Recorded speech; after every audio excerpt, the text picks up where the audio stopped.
The Lost Track of Time. Chapter 8. Penelope sank back into her chair with relief. The heat from her face melted away, flooding her body with a warm, relaxed feeling. So this was what it felt like to have nothing to worry about. "Up, up, up!" demanded Dill, clapping his hands. Penelope, who had just been contemplating going back to bed, didn't budge. "We've got a sunrise to catch," he insisted. "You don't want to miss it." Penelope dragged herself to her feet. She followed Dill down the front hall, up the ladder, and out into the cool dark of early morning. But instead of a sun peeking through the trees, they were met by a stark gray sky. "That's strange," said Dill. "The sun should be here by now." "Maybe we're up too early." Penelope stifled a yawn. "Maybe it's actually still nighttime." "If it's nighttime, then where are the stars?" No, something is definitely wrong. Awry. Out of order." Penelope looked at the sky. She suddenly felt an odd chill that had nothing to do with the temperature. It seemed to come from her own bones. She remembered the rain cloud Dill had pointed out yesterday, and how it had continued to move even after the wind had grown still. How it had blackened the sky and filled her with dread. She felt the same dread now. Dill must have felt it too. He turned to Penelope, his face white. "We've got to go. They'll be here soon. Swarms of them." "Swarms of what?" asked Penelope, suddenly awake. "Clockworkers. That's no cloud," he said, pointing upward. "That's the shadow." "The shadow from Kronos City?" Penelope couldn't believe what she was hearing. "What's it doing here?" "I have no idea, but whatever the reason, it can't be good. We've got to get out of here until it passes." Dill hurried back down the ladder, and Penelope scrambled after him. "Where will we go?" she asked, as Dill flung odds and ends into a backpack. "The mountains." Dill's voice was grim, his jaw clenched. "I know a shortcut through the woods to the range of possibilities. We'll be halfway there before the clockworkers reach my meadow. But only if we act fast." He began rifling through drawers and stuffing his many pockets with provisions. "What about finding the Great Moodler?" Despite all her worries, Penelope wasn't ready to abandon her search. "The Great Moodler will have to wait." Dill hoisted the pack over his shoulder. "We'll never find her if we're imprisoned in the clock tower. Now come on." Once outside, Dill and Penelope took off across the meadow. Penelope practically had to run to keep up with Dill's long strides. When they reached the far end of the clearing, a wild, overgrown hedge blocked their way. An ancient wooden sign pointed directly at the impenetrable mass of bushes and brambles. Penelope could just make out the words, "This way to the Naughty Woods." She stifled a laugh. "Shouldn't that say, 'This way to the Naughty Woods'?" Dill looked at the sign and then back at Penelope. "That's exactly what it says. 'This way to the Naughty Woods.' Spelled WOULDS. "No, it says naughty, NAUGHTY, but woods aren't naughty, they're naughty, KNOTTY. And what are woods, WOLDS? I've never heard of such a thing." "Well, you have now." Dill walked up to the sign and gave it a heave. "Help me out, will you? No use telling the clockworkers which way we've gone." Together they were able to pull the sign out of the ground. Once they'd hidden it under a bush, Dill found a shrub peppered with little red berries and pulled back one of its branches. "After you," he said with a quick bow. Penelope leaned forward. A dark tunnel opened out in front of her. Thorny brambles crowded the tunnel as if trying to take it back, and a dank, musty smell filled the air. A path ran forward a few feet, and then, with a sharp twist, disappeared.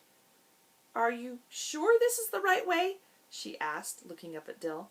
"Of course I'm sure. Going around the woods takes days and days. If we want to stay ahead of the clockworkers, there's nothing to do but go through them." "Maybe you should go first," said Penelope. "All right, then." Dill stepped inside and Penelope followed. Once they were both inside, they let the branch drop. What little light there was vanished, and the air suddenly seemed to thicken. "I recommend you stay on the path," whispered Dill. "You don't want to go wandering around." "Don't worry," Penelope whispered back. "I won't." They set off together through the tunnel. Penelope had to hunch down in order to pass, while poor Dill was practically doubled over at the waist.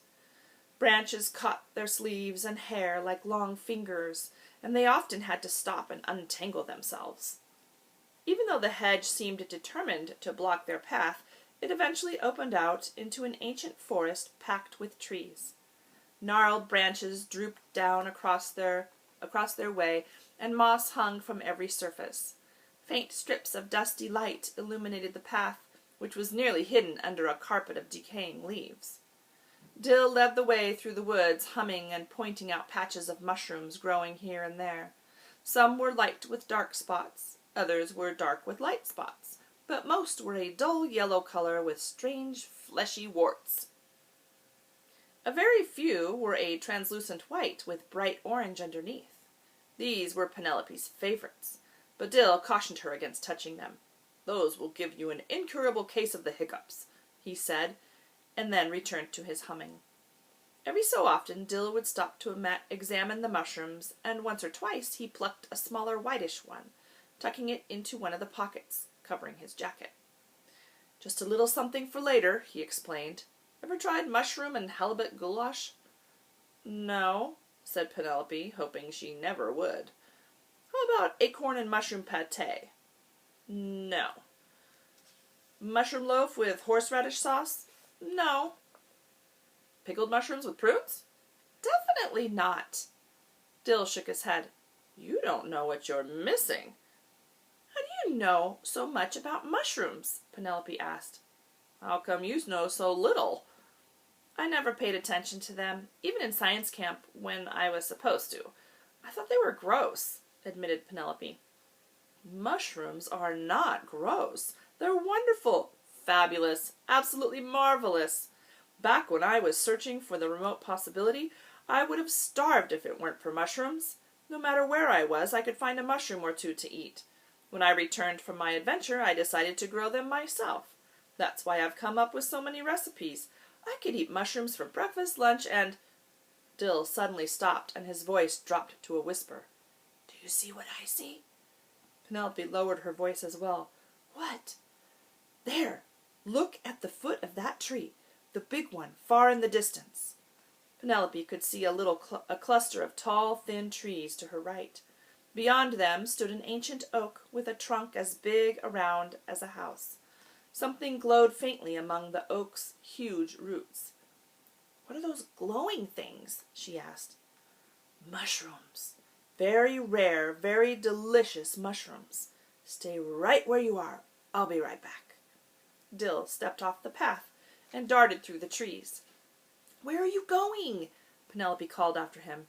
"To pick them, of course." Penelope watched as Dill skipped over the fallen branches and snaking roots that covered the ground. Just before he reached the great tree, he stopped and looked over his shoulder. "I almost forgot," he yelled at Penelope. "Whatever you do, keep up the humming until I get back." Dill stepped behind the tree's giant trunk and was gone. Penelope pondered his instructions. What was so important about humming? She tried humming a few bars of Yankee Doodle. When she did, she felt the silence of the forest push against her, and her humming grew softer and softer until it died away altogether. A hush settled around her, like a heavy blanket pressing against her chest. At that moment Penelope heard, almost imperceptibly, something that sounded like whispering. She strained to listen. There it was, voices in the distant background. Penelope scanned the forest, trying to locate the source of the sound, but all she saw were trees. They loomed over her, backs hunched, leaves limp. Penelope closed her eyes and listened harder. The voices grew louder. The whispering was more like murmuring now. It seemed to be coming from directly above her. Penelope opened her eyes and thought she saw a slight movement in the branches, but she couldn't be sure.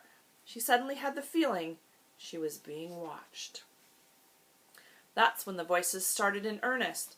The first voice was raspy and high-pitched, like the sound of an old woman. "Wouldn't it be better if she weren't such a scatterbrain?" it cackled. "Wouldn't it be better if she were smarter?"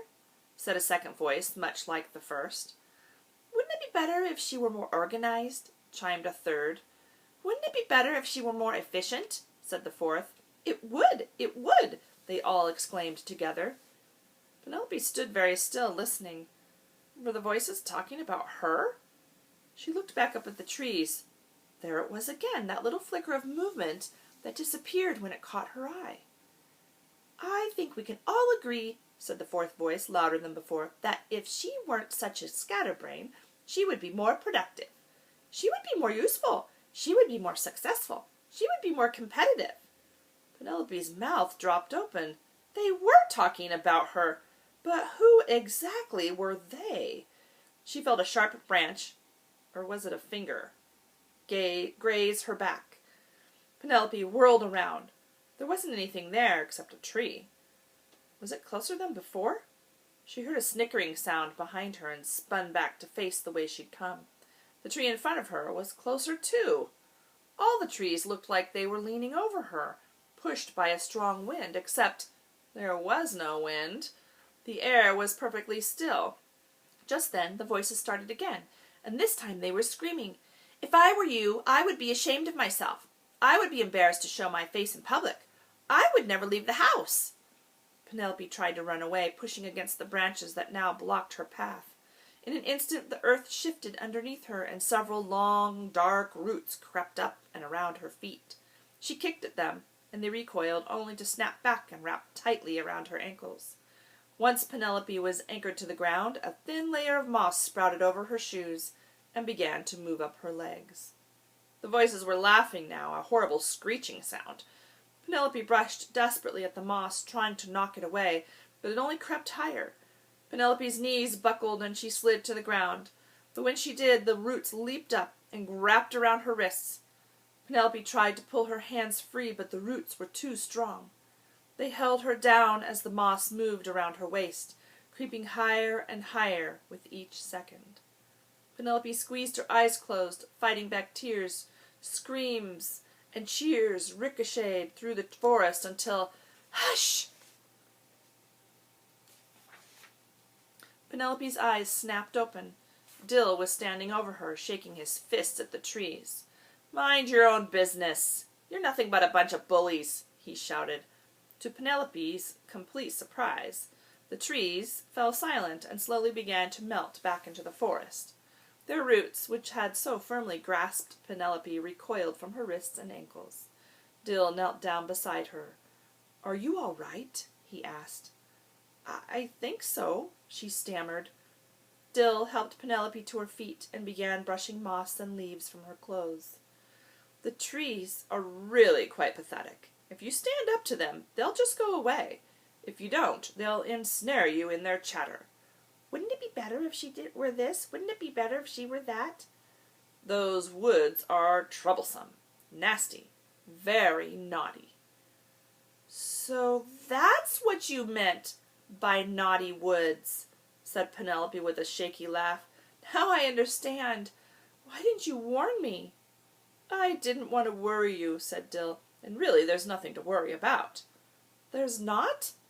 How do you keep them from trapping you?" "Humming," declared Dill, pointing up at the sky, as if leading a charge. Humming? Penelope could hardly believe what she was hearing. Humming seemed like such a slight defense against the naughty woods. "Humming drives them away. They can't catch you if you're listening to your own tune," he explained. Penelope thought about the horrible roots that had gripped her legs and arms. They had almost trapped her. She shook the memory loose and looked at Dill. And what if you don't listen to your own tune?" she asked softly. Dill pointed to a large moss-covered rock on the path ahead. "See yourself." Penelope approached the rock slowly. On closer inspection she could see it wasn't a rock at all.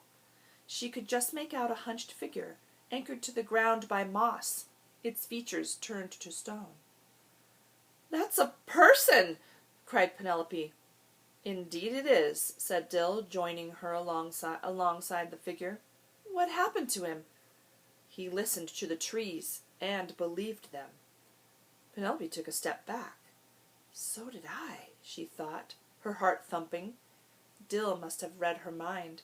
He put one arm around her shoulders and gave her a quick squeeze.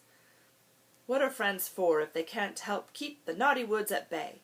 After all, who can say how you would be if things were one way or another?